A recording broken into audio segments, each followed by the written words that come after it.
마태복음 26장 1절에서 13절까지의 말씀을 제가 봉독하겠습니다. 예수께서 이 말씀을 다 마치시고 제자들에게 이르시되 너희가 아는 바와 같이 이틀이 지나면 유월절이라 인자가 십자가에 못 박히기 위하여 팔리리라 하시더라. 그때 대제사장들과 백성의 장로들이 가야바라 하는 대제사장의 관정에 모여 예수를 흉계로 잡아 죽이려고 의논하되 말하기를 밀란이 날까 하노니 명절에는 하지 말자 하더라.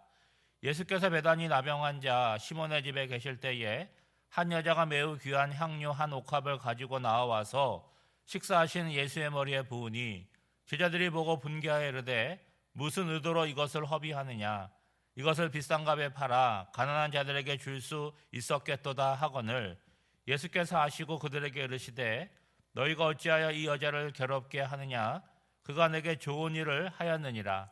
가난한 자들은 항상 너희와 함께 있거니와 나는 항상 함께 있지 아니하리라. 이 여자가 내 몸에 이 향료를 부은 것은 내 장례를 위하여 함이니라.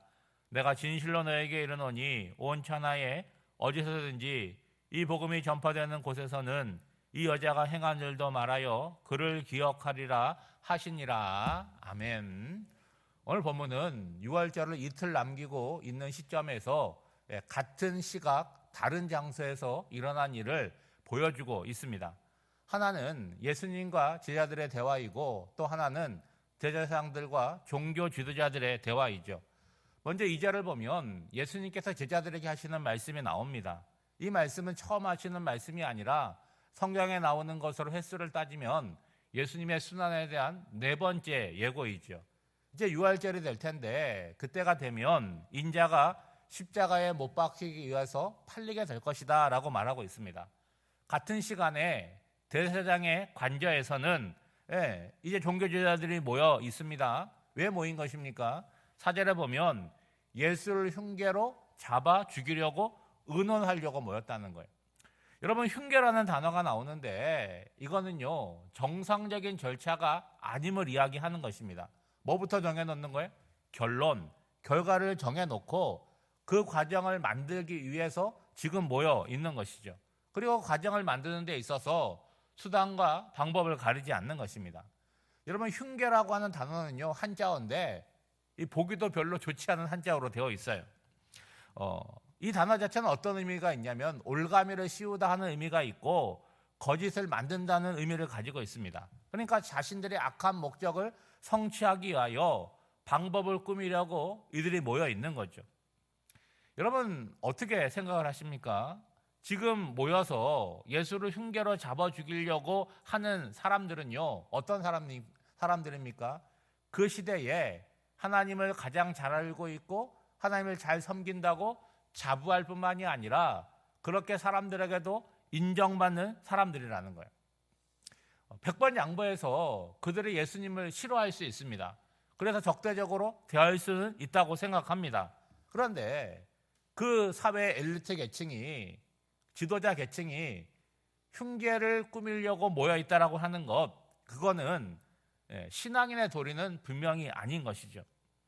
또한 흉계를 꾸미는 와중에도 그들은 사람들의 시선을 의식해가지고 명절에는 하지 말자라고 얘기를 합니다. 근데 그것은 백성들을 위함이 아니지 않습니까? 자신들을 위해서 그런 거죠.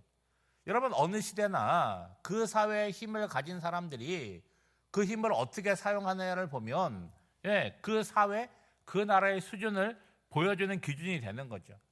그 힘을 정당하게 사용하느냐, 남용하느냐, 그것이 기준이겠죠. 여러분, 지금 세계 정세를 한번 보세요. 한 사람의 이 갖고 있는 그 권력이 잘못된 방향으로 사용이 되니까 어떤 결과를 갖고 오는지를 우리 분명히 보고 있지 않습니까? 지금 예수님과 제자들은요 세상적인 힘이 없는 반면에 대제사장들을 비롯한 종교 지도자들은 힘이 있어요. 그러니까 힘과 힘의 대결로 부딪힌다라고 하면 어떤 결과가 나오겠습니까?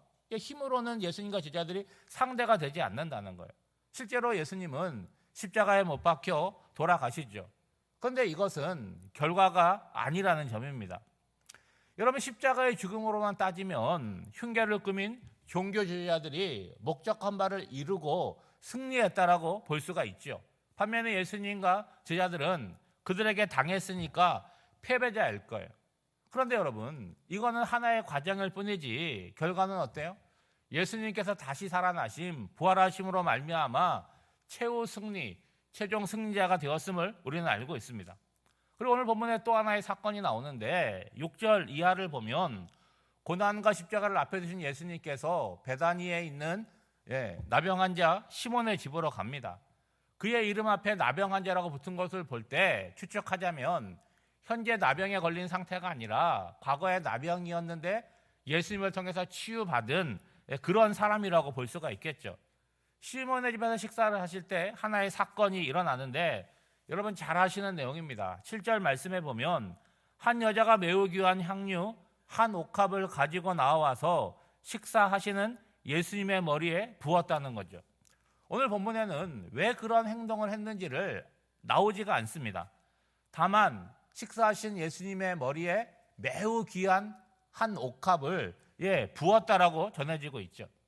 여러분 그냥 생각해 보는 거예요. 시대적으로 오늘 본문의 시대는요, 가난한 시대잖아요. 로마의 지배하에 있으니까 원래도 가난한데 세금을 뜯기고 뭐 먹고 사는 것 자체가 힘든 그러한 시절이에요. 그러니까 예수님을 사랑하는 마음이 있고 예수님을 섬겨드리고 싶은 마음이 있다고 할지라도 이렇게 하는 것은 거의 불가능한 만큼 어렵다는 거예요.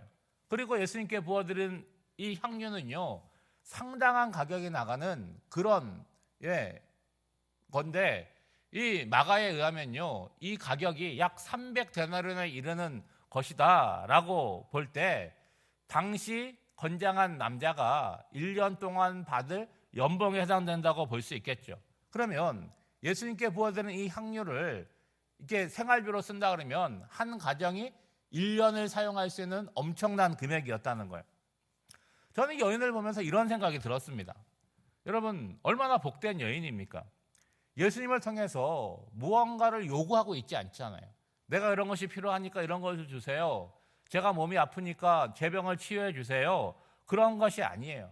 그러니까 수많은 사람들이 예수님께 나오는데 그들이 갖고 있는 목적은 뭡니까? 예수님을 통해서 나에게 부족한 것, 나에게 연약한 것, 다시 말해서 내가 원하는 것을 그것을 얻으려는 목적인데 이 여인은 지금 어떤 마음으로 나와 있는 거예요? 예수님을 보고 싶고 예수님께 오히려 내가 좋은 것을 드리려고 이 자리에 나와 있고 드리고 있다는 거예요. 여러분 사람은 누구나 내가 사용하는 가치를 계산하게 되어 있어요. 그래서 그 가치를 쓸 때에는 이전에 어떤 큰 가치를 내가 받았기 때문에 그 대가로 쓰거나 아니면 앞으로 더 큰 가치를 얻으려는 어떤 기대와 계산이 있을 때 자신의 가치를 사용하는 거 아니겠습니까? 아무런 이유 없이 이런 행동을 하지는 않을 거라는 거예요.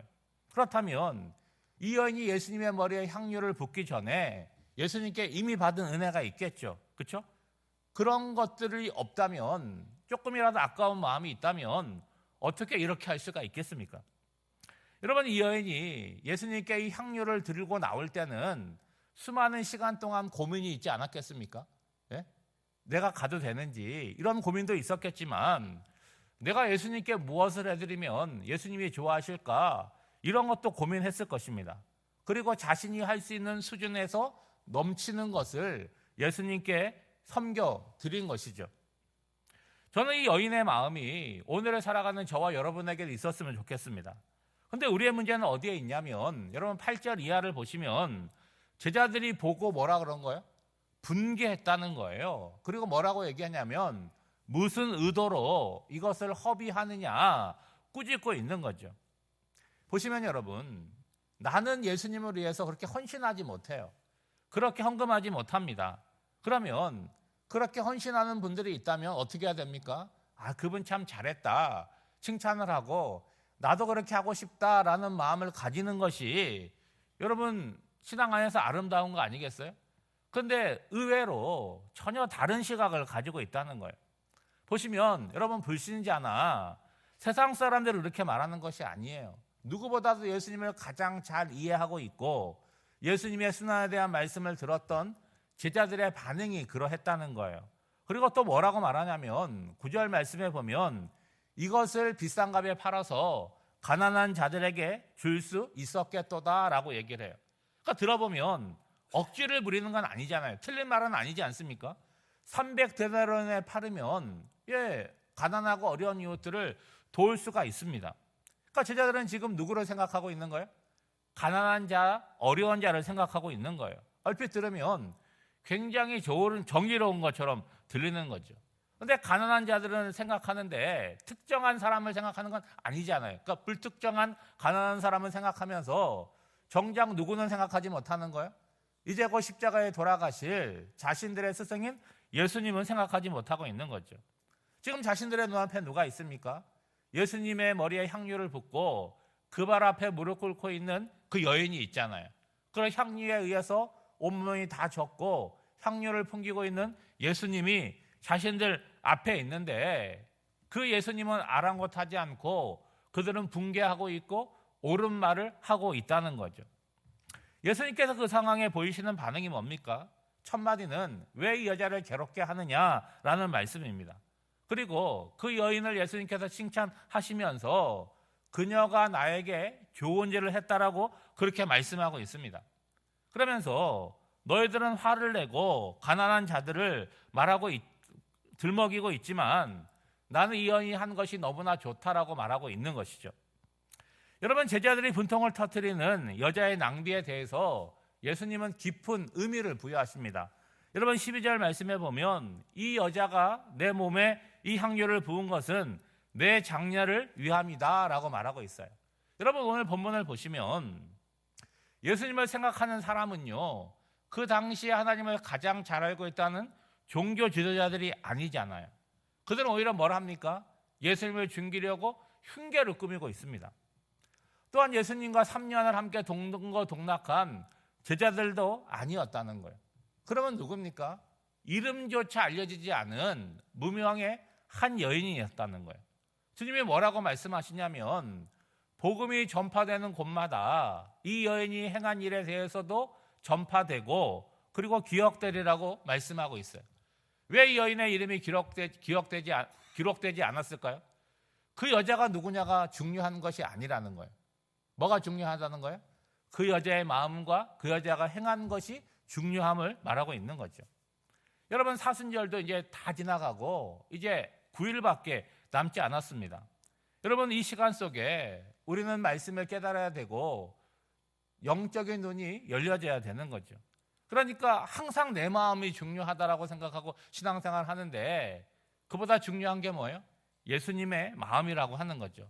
그분의 마음을 알고 그분의 마음에 나의 마음을 맞춰가는 것, 이게 신앙생활 아니겠습니까? 그래서 길을 걸어가는데 예수님한테 나 따라오라고 하지 말고 예수님이 걸어가는 길을 그 옆에 내가 그 길을 따라가는 것이 참다운 신앙생활 아니겠습니까? 오늘 사순절 31번째 날을 맞이하는데 베다니의 이 여인처럼 우리도 주님께 무엇을 드릴 수 있을까? 무엇으로 주님을 섬길까?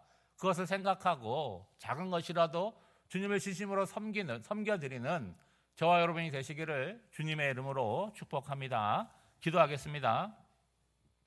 하나님 아버지, 우리가 믿음으로 구원받은 것은 틀림없지만 그 믿음이 진짜여야 하고 진실된 믿음이어야 함을 잊지 않게 하옵소서.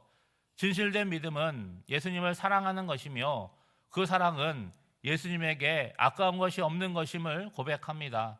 오늘 옥합을 깨트린 여인과 같이 우리의 삶에 가장 좋은 것으로 주님께 드릴 수 있는 믿음을 주시옵소서. 다시 한번 나의 신앙을 돌아보아 주님과 나의 관계를 새롭게 하게 하옵소서. 무엇보다도 나 중심성에서 벗어나 주님과 연합된 자로 오늘을 살아가게 하옵소서. 환난 질거 중에 있는 성도들을 기억하여 주시고 무엇보다도 환우들을 붙들어 주시고 위로하사 그 연약함으로부터 회복과 치유를 명하여 주시옵소서. 오늘 한날의 삶도 성령 하나님께 온전히 맡겨드리오며 이 모든 간구를 예수님의 이름으로 기도하옵나이다. 아멘.